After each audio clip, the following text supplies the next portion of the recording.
মনের কাছে আমার দোয়া ও ভালোবাসা এবং সবাইকে আমি 8 তারিখে আমার নামে যে সংবাদ সম্মেলন হয় তার বিপরীত মানে পুরাটাই মিথ্যা, আমি সেটাই আপনাদের মাঝে তুলে ধরার জন্য এবং আমার দেশবাসীর কাছে আমি সত্যতা যাচাই করার জন্য মিডিয়ার সামনে আসছি। আমি আর মিডিয়ার সামনে আসবো না, আজকে আমি প্রমাণ করার জন্য আসছি যে আসলে আমি নির্যাতিত নাকি আমি অভিনয় করেছি, না আসলে সে অপরাধী। কথা হচ্ছে যে কামরুজ্জামান নাজমুল খন্দকার তার ছেলের সাথে আমার বিবাহ হয় আজ থেকে 1 বছর আগে। সে প্রেস ক্লাবে এসে বলছে তার ছেলের নামে আমি একটা মামলা করি, মামলাটা নাকি পুরোটাই মিথ্যা, পরে আমি একটা অভিযোগ করি। সেই অভিযোগের ভিত্তিতে আমাকে বিয়ে করে। কথাটা হচ্ছে মামলাটা যদি মিথ্যা হতে অভিযোগের ভিত্তিতে সে আমাকে কেন বিয়ে করবে, আপনাদের বেরোনে বোঝেন। আর একটা কথা বলছে যে মামলা তোলার পর বিয়ে হয়েছে। এটি আমার কাবিনের কাগজ, কাবিনটা দেখলে আপনারা বসবেন। তার সাথে আমার 2 তারিখে বিয়ে, 5 মাসে বিয়ে হয়েছে। আমি মামলা করেছি 2 মাসে, তাই আমি মামলাটা তুলছি 8 মাসে।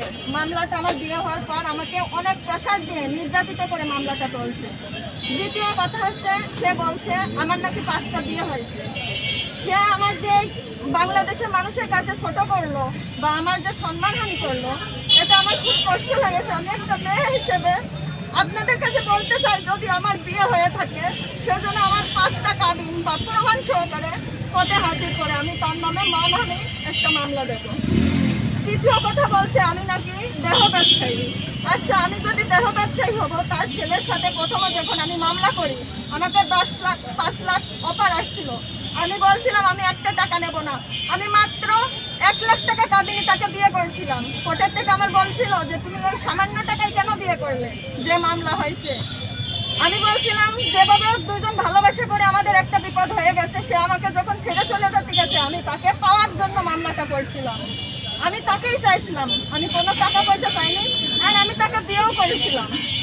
যাই হোক, যখন মামলাটা উঠে ফেলছে, সে আমাকে 1 তারিখে এই ডিসেম্বর মাসে আমাকে ডিভোর্স দেয়। তার বাড়ি নিয়ে যে জোর করবো, আমাকে কোনো পাবলিক টাকা দেয়নি।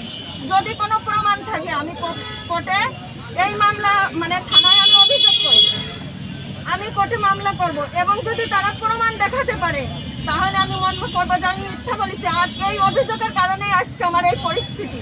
তার নামে আমি অভিযোগ করি, সে আমাকে 1 তারিখে ডিভোর্স দেয়। 3 তারিখে কেন সে আমার বাসায় আসলো ঝিনাইদহে বলেন? তাকে সে আমাকে ডিভোর্স দিয়ে গেছে। সে আমাকে শুধু নির্যাতিত আর আমাকে কষ্টই দিয়ে গেছে। এটা আমি কারোর কাছে প্রকাশ করতে পারি না। আমার যে কিভাবে আমাকে ধ্বংস করেছে। সে আমাকে ডিভোর্স দিয়েছে, কাবিনের টাকা দেয়নি, আমি মানে নিছি।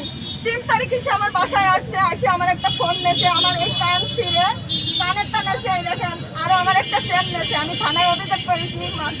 এই ওসি স্যার 3 বার ডাকাইছে, পরে স্বীকার গেছে। আমাকে 2 লাখ টাকা অফারও দিয়েছে, আমি টাকা নিইনি। আমি বলছি আমি কোনো টাকা নেব না, আমার অভিযোগের কাগজও আছে। পরে এই যে 3 তারিখে আমার সাথে যে ঘটনাটা ঘটছে, ওই 3 তারিখে তারা নিজেই আমাকে ডাকছে থানায়। আমি ওখানে উপস্থিত হয়েছি, কিন্তু তারা কেউ উপস্থিত হয়নি। না হয়ে সে পরিকল্পিত আমার পিছনে লোক লাগায়ে আমি 6:30 6:30 দিকে আমি মাগরিবের নামাজ পড়ে আমি ওই গিলাবাড়ি যে ভোজন বাড়ি ওখানে যাই। আর একটা কথা বলছে আমি নাকি অভিনয় করেছি। আমার এই দেখেন হাতে এখানে রক্ত জমা আছে, আমার যে বান্দি ছিল, আমার পুরো শরীরে ক্ষতর দাগ আছে, আমার মেডিকেল সার্টিফিকেট আছে, আমার পজিটিভ রিপোর্ট আসছে, আমার এই বুকের পাটা সাহস আছে। আমি আপনাদের কাছে বলি, যদি এটা সত্যি প্রমাণ হয়, তার জন্য শাস্তি হয়, বা আপনারা সবাই আমার পাশে থাকবেন। আমার এই বুকের পাটা সাহস আছে, আমি তাকে নিয়ে ঢাকায় যাব, ডিএনএ টেস্ট পরীক্ষা করবো এবং আমি প্রমাণিত করে দেবো যে নাজমুল আমাকে ক্ষতি করছে বা আমার শেষ করছে। সে ব্যতীত আমার এই বুকের পাটায় জোর আছে, কোনোদিন কোনো পুরুষ আমাকে স্পর্শ করেনি। তারা আমাকে যেভাবে মিডিয়ার সামনে আজকে আমি মামলা করেছি প্রমাণিত হবে, শাস্তি হোক না হোক, যদি আমি মিথ্যা মামলা দিই কোর্টে প্রমাণিত হবে। কেন তার পিতা প্রেস ক্লাবে আমার নামে মিথ্যা সম্মেলন করলো আর মিথ্যা অভিযোগ করলো? এটাই আমার কাছে একটা প্রশ্ন, যে আমি মামলা করেছি যদি তারা দায়ী না হবে। গত 5 দিন স্বল্প পাই শামীম হাসপাতালে আমাকে তারা গণ্যমান্য ব্যক্তির মাধ্যমে ডাকে নিয়ে যায়। ওখানে ডাকার পরে আমার প্রস্তাব দেয় তুমি কি চাও। তখনও আমি বলেছিলাম আমি মিথ্যা কথা বলবো না, তারা যদি অপরাধী না হবে কেন আমাকে ডেকে নিয়ে গেল, ডেকে নিয়ে আমার সাথে মীমাংসা করতে চাইলো। আপনারা ওখানে সিসি ক্যামেরা দেখে আসবেন। যদি আপনারা সত্যি প্রকৃত সাংবাদিক হন আমার পাশে থাকবেন, আমি কোনো মিথ্যা কথা বলিনি। আমাকে ডেকে বলছে তুমি কি চাও, আমি বলেছি আমি কোনো টাকা পয়সা চাই না, টাকা পয়সা নেব না, হয় নাজমুল শাস্তি পাবে আর না হলে নাজমুল আমার দেহ ক্ষতি করেছে, আমার জীবন শেষ করেছে, আমার সব কিছু ধ্বংস করেছে। নাজমুল আমার পাশে থেকে ট্রিটমেন্ট করবে বা আমার সাথে সংসার করবে, আমি মরে যাবো, ওর পাশে থেকে মরবো।